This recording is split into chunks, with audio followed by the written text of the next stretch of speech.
Headline presented by बेलकोलू, कच्ची घनी सरसों का तेल, नाम ही पहचान है। इस साल यूपी बनेगा जीएसटी काउंसिल का मेजबान। 17 सितंबर को लखनऊ में होगी जीएसटी काउंसिल की बैठक। निर्मला सीतारमण के साथ सभी राज्यों के वित्त मंत्री होंगे शामिल। अखिलेश यादव ने फिर दोहराया 400 पार का नारा। कहा 2022 में यूपी से होगा बीजेपी का सफाया।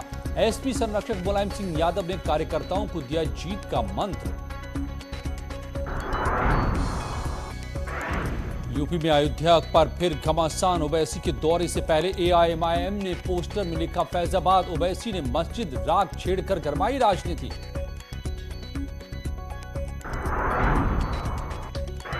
दोहा में विदेश मंत्रालय और तालिबान डेलीगेशन की मुलाकात पर संभल से सांसद शफीकुर रहमान बर्क का बयान। कहा हम तालिबान पर बोले तो देश के गद्दार खुद करते हैं मुलाकात। ललितपुर जिले में इंटरनेशनल एयरपोर्ट बनाने को योगी कैबिनेट की मंजूरी। 60 दिन में पूरी होगी गंगा एक्सप्रेस वे की बिडिंग प्रक्रिया।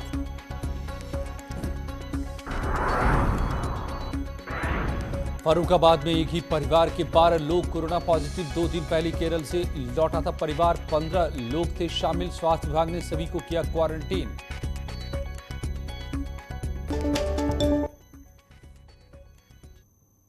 कच्ची घनी सरसों का तेल, नाम ही पहचान है।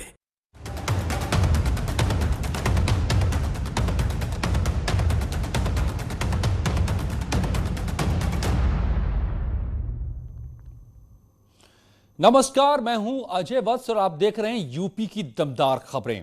यूपी बनेगा जीएसटी काउंसिल का मेजबान इस बार। 17 सितंबर को लखनऊ में होनी है ये बैठक। निर्मला सीतारमण की अध्यक्षता में ये मीटिंग होगी। सभी राज्यों के वित्त मंत्री इसमें शामिल होंगे।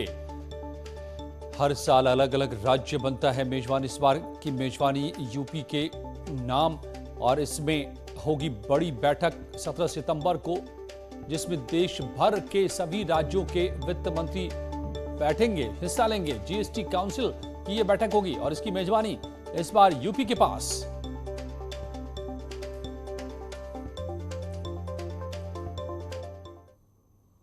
और लखनऊ में आज जनवादी क्रांति यात्रा का समापन हो गया। समाजवादी पार्टी दफ्तर में पार्टी अध्यक्ष अखिलेश यादव की मौजूदगी में इसका समापन हुआ। इस मौके पर एसपी संरक्षक मुलायम सिंह यादव खास तौर पर पहुंचे। इस मौके पर मुलायम सिंह यादव पार्टी दफ्तर में उमड़ी भीड़ को देखकर काफी खुश हुए। उन्होंने कार्यकर्ताओं को संबोधित करते हुए कहा कि आप लोग जागरूक हैं और ऐसी मेहनत कीजिए और समाजवादी पार्टी की सरकार बनाइए। इस खास मौके पर अखिलेश यादव ने कार्यक्रम में आने वाले के लिए बधाई दी और इसे सोने पर सुहागा बताया। अखिलेश ने आरोप लगाया कि बीजेपी ने जनता से किया एक भी वादा पूरा नहीं किया। उन्होंने यह भी कहा कि राज्य की जनता बीजेपी सरकार से परेशान है और वो 2022 में बीजेपी को देखना नहीं चाहती। जगह नहीं है बैठने की, खड़े होने की। ये बहुत ही सफलता है समाजवादी पार्टी, हमारे संगठनों की जागरूकता, हमारे बीच में नेता है और कार्यकर्ता है, जागरूक हैं, इसलिए आप वो का प्रयास कर रहे हैं समाजवादी पार्टी के लिए। उसी का परिणाम है इतनी बड़ी तादाद में पहली बार के लोग हैं। पहली बार नेताजी का धन्यवाद देना चाहता हूं कि आज वो हमारे बीच में अचानक आकर के इस जनवादी जन क्रांति यात्रा के कार्यक्रम में शामिल होने का काम किया। इसलिए हम और आप सब मिलकर के नेताजी को धन्यवाद देते हैं। मैं बहुत सोच रहा था कि हिंदी में क्या शब्द कहूं कि नेताजी जब आ गए हमारे कार्यक्रम में। हिंदी में मुझे कोई शब्द नहीं मिला, इसलिए अंग्रेजी का ही मुझे बोलना पड़ रहा है कि आइसिंग ऑन द केक। अब हिंदी में कोई अच्छा शब्द हो तो बताओ। सोने पे सुहागा, सोने पे सुहागा। और यूपी कैबिनेट की मीटिंग में कई अहम प्रस्तावों को मंजूरी दी गई। कैबिनेट ने गंगा एक्सप्रेसवे निर्माण को मंजूरी दी है। इसमें 36,230 करोड़ की लागत आएगी। इसके अलावा सरकार ने पीपीपी मॉडल पर 16 मेडिकल कॉलेज खोलने को भी हरी झंडी दे दी है। कैबिनेट ने ललितपुर में बड़े ड्रग पार्क और बुंदेलखंड में डिफेंस कॉरिडोर को देखते हुए एक बड़ा एयरपोर्ट बनेगा। देश का जो सबसे बड़ा एक्सप्रेसवे जो तैयार हो रहा है किसी राज्य के माध्यम से, वो है गंगा एक्सप्रेसवे। गंगा एक्सप्रेसवे का आपको याद है कि इसका अनुमोदन 26 नवंबर 2020 में हुआ था और इसके ऊपर जो लगभग है इस परियोजना के ऊपर कहीं हम सिविल और दूसरा आपका कंस्ट्रक्शन कॉस्ट देखेंगे, इन सब चीजों को मिलाकर ये जो है वो 36,230 करोड़ की है। एआईएमआईएम प्रमुख असदुद्दीन ओवैसी 3 दिनों के यूपी दौरे पर आ रहे हैं। 7 सितंबर को वो अयोध्या आएंगे और 8 सितंबर को सुल्तानपुर, 9 तारीख को बाराबंकी जाएंगे। इन जगहों पर वो शोषित वंचित समाज सम्मेलन में शिरकत करेंगे। लेकिन इससे पहले ही ओवैसी के दौरे के विवादित पोस्टर को लेकर बखेड़ा खड़ा हो गया है। पोस्टर में अयोध्या की जगह लिखा है फैजाबाद, जबकि सरकार फैजाबाद जिले का नाम बदलकर अयोध्या कर चुकी है।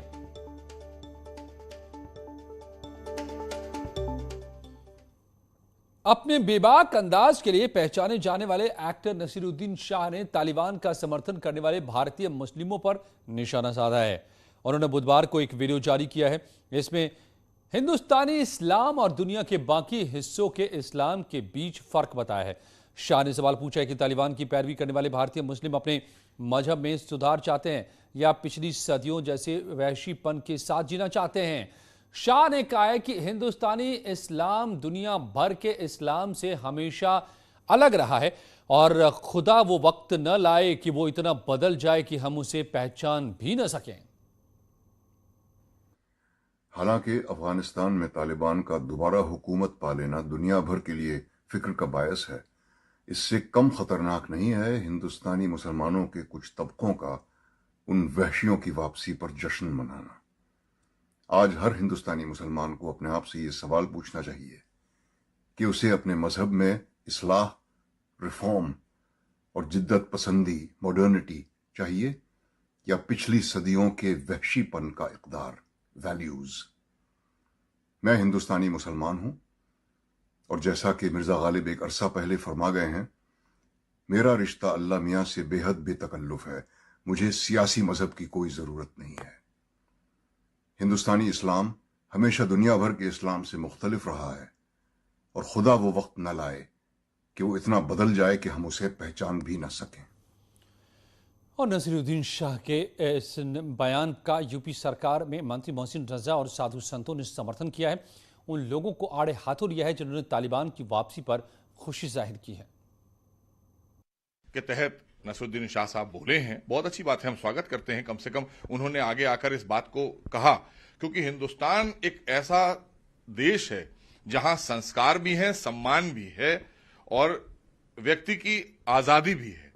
और बाकी अगर आप तालिबान देख लें, तालिबान जिस तरह से अफगानिस्तान के अंदर बर्बरता फैला रहा है, बल्कि यूं कहें कि तमाम और अगर मुस्लिम मुल्कों की तरफ आप झांकें, उनका इतिहास पढ़ें, तो वहां सिर्फ जुल्म हुआ है और अगर किसी ने जुल्म के खिलाफ आवाज उठाई है तो उसकी हत्या कर दी गई है, चाहे वो प्रॉफिट मोहम्मद का घराना ही क्यों ना हो करबला। पाकिस्तान में यदि जश्न मनाया जाता है तालिबान को लेकर के तो ये समझ में आता है क्योंकि पाकिस्तान में आतंकवाद की ट्रेनिंग होती है, लेकिन हिंदुस्तान की धरती में यदि तालिबान का समर्थन होता है तो इस पर दुख होता है।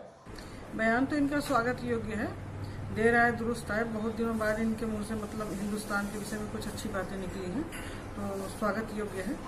और हमारी समझ से जो इन्होंने कहा है उस पर मेदनी जैसे मौलाना है तो उनको इस पर ध्यान देना चाहिए, क्योंकि ये भी हमेशा विवादित बयान ही देते हैं, हिंदुस्तान के खिलाफ बोलते हैं। तो क्या इस बयान के बाद बंद करेंगे तालिबान के लिए जश्न मनाने वाले लोग, तालिबान के लिए नाचने वाले लोग? आज महाबहस इसी पर है, रात 8 बजे जुड़िएगा जरूर। और उधर आज दोहा में विदेश मंत्रालय और तालिबानी डेलीगेशन के बीच मुलाकात हुई, जिसे लेकर संभल से एसपी सांसद शफीकुर रहमान बर्क ने सरकार पर हमला बोला है। उनका कहना है कि हम तालिबान पर बोलें तो देश के गद्दार, हमारे ऊपर केस दर्ज कर दिया गया तो विदेश मंत्री की मुलाकात पर क्या करेंगे। अब इनको कौन समझाए कि क्या बात समझाने की कोशिश कर रहे हैं नसीरुद्दीन साहब। तो मैं कौम का गद्दार हो गया।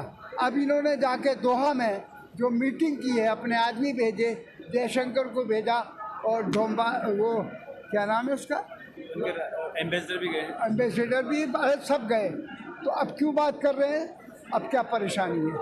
अगर हम कहें तो हम मुजरिम, हम देश के गद्दार, लेकिन वो कोई बात करे तो उसका जवाब दें कि वो क्या हुए। अब इलाहाबाद हाईकोर्ट ने गाय को राष्ट्रीय पशु घोषित करने का सुझाव दिया, जिस पर सियासत तेज हो गई है।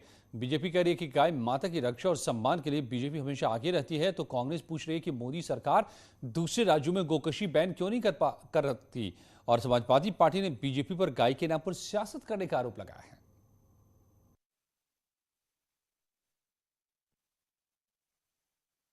कोर्ट ने जो कहा, कोर्ट हमारा एजेंडा तो नहीं हो सकता। हाई कोर्ट पे कोई टिप्पणी करे वो भारतीय जनता पार्टी की सरकारों का एजेंडा है, तो बहुत तौहीन की जा रही है। मगर समाजवादी पार्टी है, वो कुछ भी कर सकती है, लेकिन गाय का सम्मान हो।